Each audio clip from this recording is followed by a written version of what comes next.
Haleluya Bapak Ibu Saudara. Di sesi doa ini saya akan sharing tentang membuat rancangan Tuhan terlaksana. Membuat rancangan Tuhan terlaksana. Yeremia 29 ayat yang ke-11.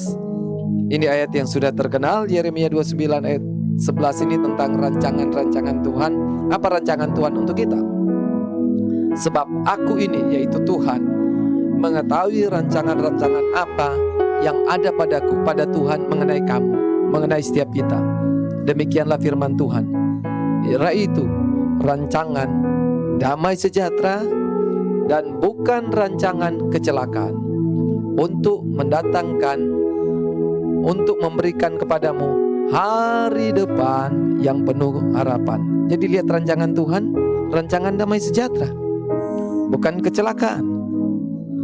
Rancangan yang memberikan kepada kita hari depan yang penuh harapan. Tetapi firman Tuhan ini datang kepada orang Israel secara khusus. Kerajaan Israel sudah terbagi dua, Israel Utara, Israel Selatan. Nah, ini Israel Selatan, dua suku, yaitu kerajaan Yehuda. Ini datang kepada mereka di saat kondisi tidak baik.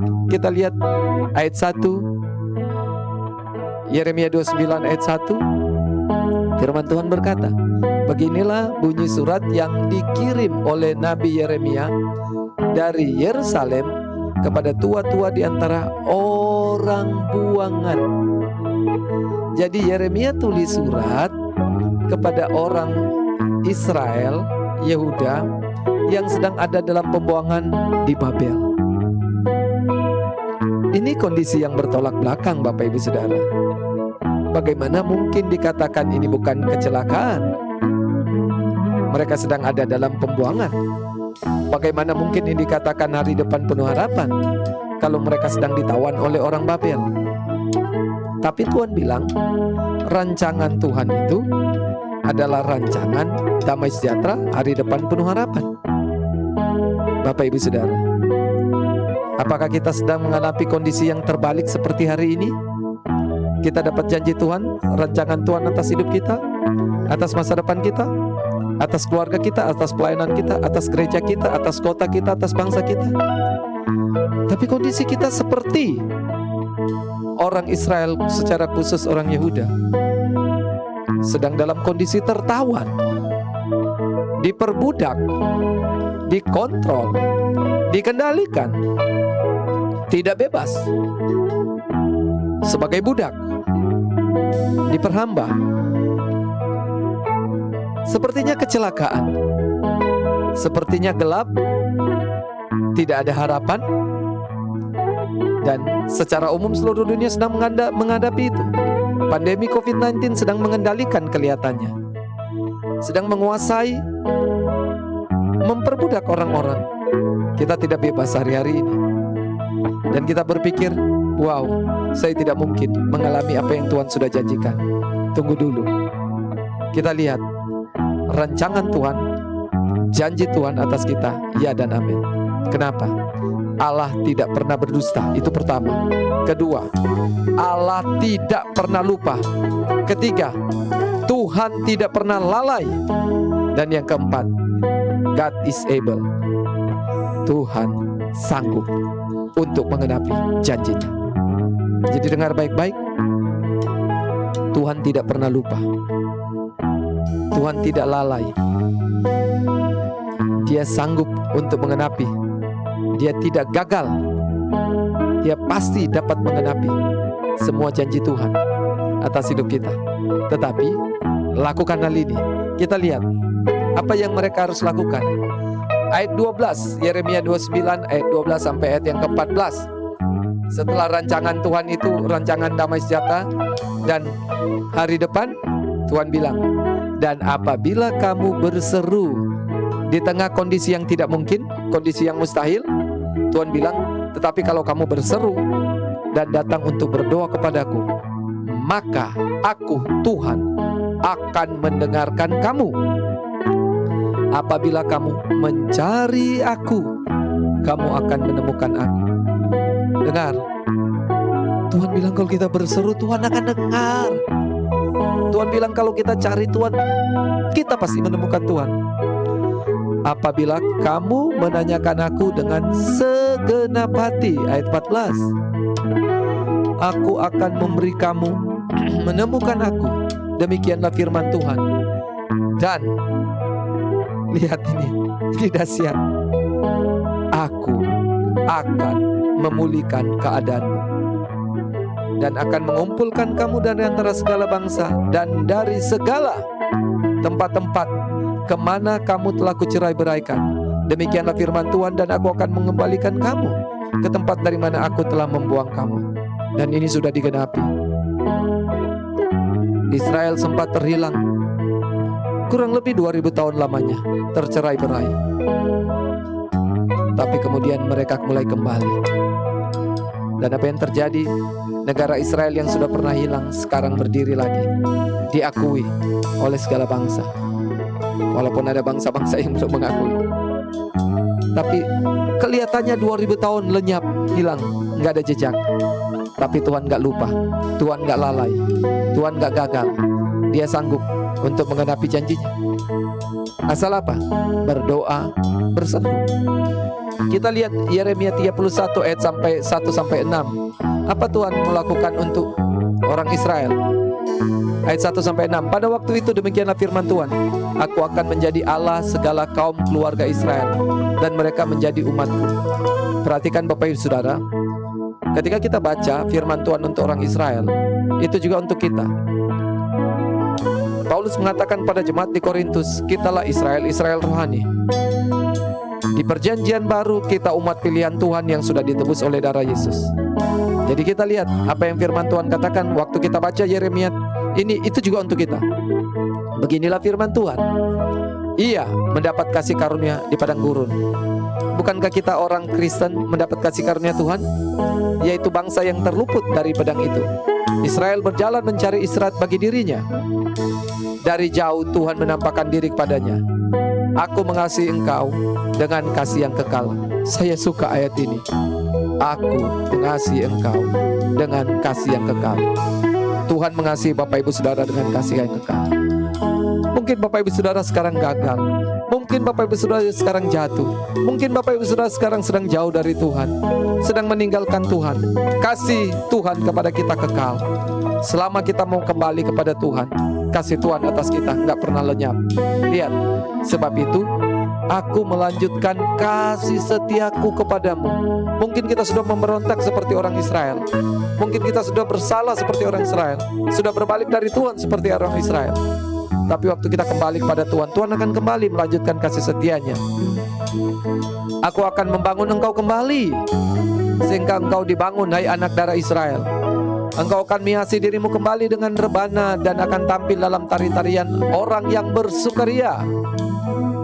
Engkau akan membuat kebun anggur kembali di gunung-gunung Samaria. Ya, orang-orang yang membuatnya akan memetik hasilnya pula. Sungguh akan datang harinya bahwa para penjaga Israel akan berseru di gunung Efraim. Ayo, mari kita naik ke gunung Sion, ke Sion, kepada Tuhan Allah kita. Ini Tuhan janjikan pada orang Israel. Ini akan mereka alami. Ini akan terjadi lagi walaupun mereka sedang terbuang. Tapi ini akan terjadi kalau mereka kembali. Lihat, kenapa itu terjadi? Ayat 16 sampai ayat 20. Yeremia 31 ayat 16 sampai 20. Kenapa ini bisa terjadi lagi? Kenapa Tuhan melanjutkan kasih setianya yang kekal pada mereka? Beginilah firman Tuhan. Cegahlah suaramu dari menangis, dan matamu dari mencucurkan air mata.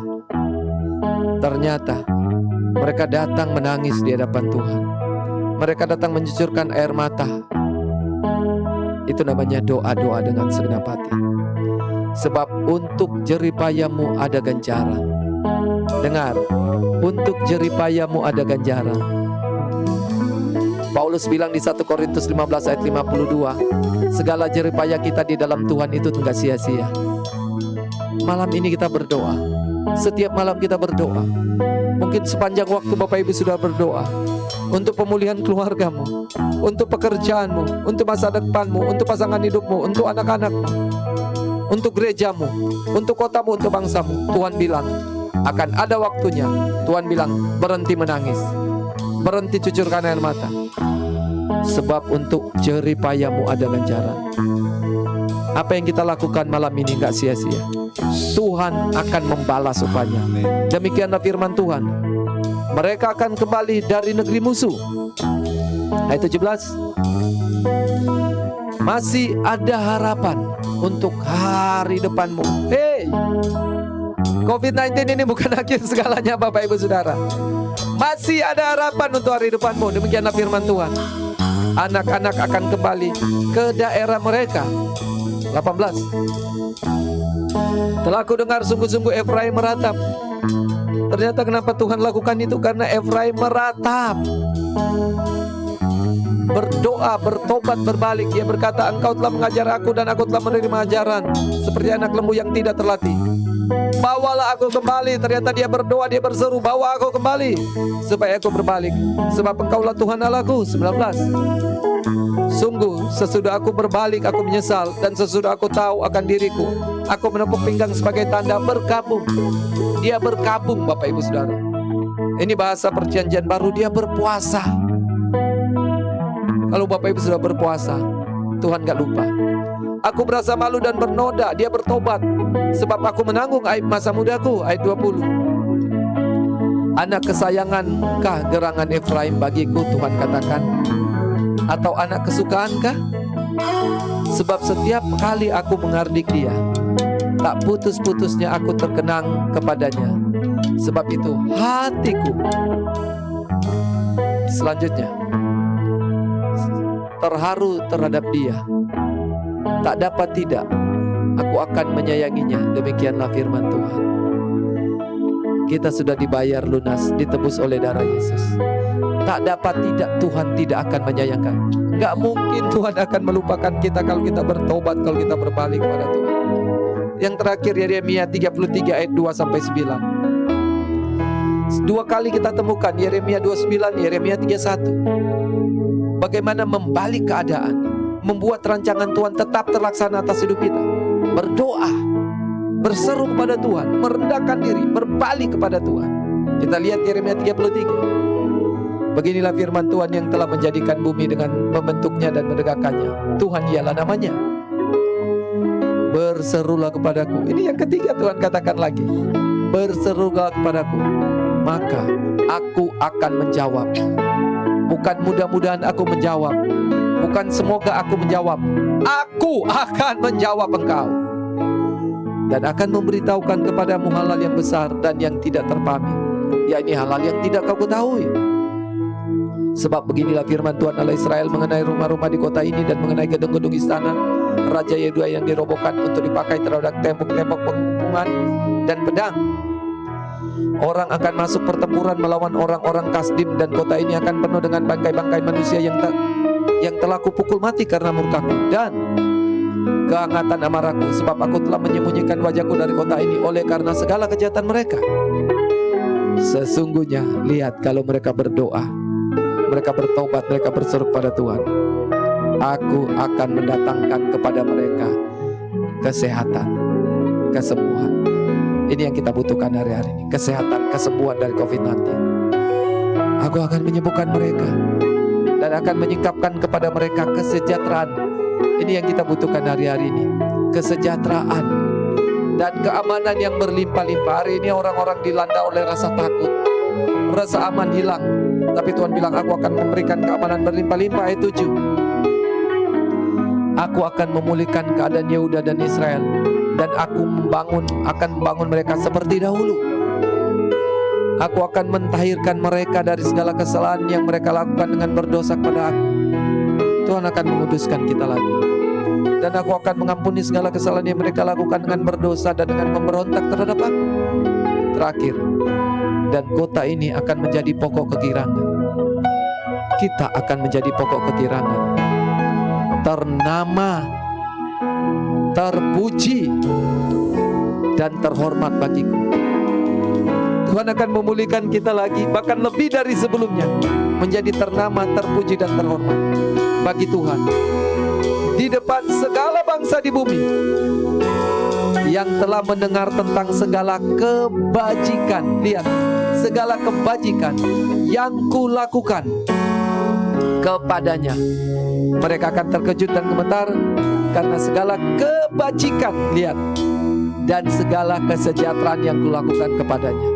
Kita akan melihat kesejahteraan yang melimpah-limpah, kebajikan melimpah-limpah. Orang dunia akan terkejut, orang dunia akan kaget melihat apa yang Tuhan lakukan pada kita hari-hari. Jadi, tidak ada rencana Tuhan yang gagal. Tidak ada rancangan Tuhan yang gagal. Mungkin hari-hari kita berpikir sepertinya gagal. Tidak. Apa yang harus kita lakukan supaya tidak gagal? Berdoa, berseru kepada Tuhan, bertobat, berbalik dan cari wajah Tuhan. Tuhan pasti dengar, Tuhan pasti jawab.